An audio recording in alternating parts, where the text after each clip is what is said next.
Salam, hər vaxtınız xeyir olsun mənim əzizlərim.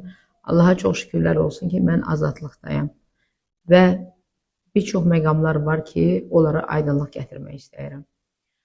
Mənim əzizlərim, mən azadlığa çıxdıqdan sonra sosial şəbəkələrdə baxdım və gördüm ki, mənim işimlə bağlı polisə və xüsusən də cənab nazir Vilayət Eyvazova qarşı həqiqətə uyğun olmayan qarayaxma xarakterli fikirlər yayılıb.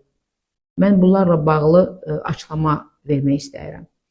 Mən açıq şəkildə demək istəyirəm ki, bu fikirlərin heç biri məndən qaynaqlanmır və mən onları bu yalan məlumatlar yaydığına görə qınayıram. Mən polisimin yanındayam. Mən cənab nazirimiz Vilayət Eyvazovun uğurlu fəaliyyətini bir vətəndaş olaraq dəstəkləyirəm. Mən onun ədalətinə güvənirəm və bugün azadlıqda olmağıma görə də salam, hər vaxtınız xeyir olsun mənim əzizlərim. Allaha çox şükürlər olsun ki, mən azadlıqdayam və bir çox məqamlar var ki, onlara aydınlıq gətirmək istəyirəm.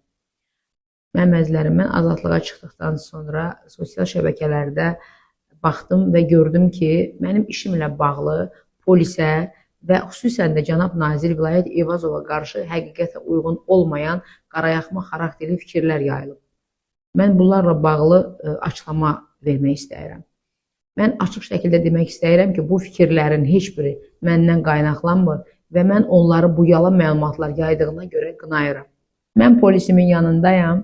Mən cənab nazirimiz Vilayət Eyvazovun uğurlu fəaliyyətini bir vətəndaş olaraq dəstəkləyirəm. Mən onun ədalətinə güvənirəm və bugün azadlıqda olmağıma görə də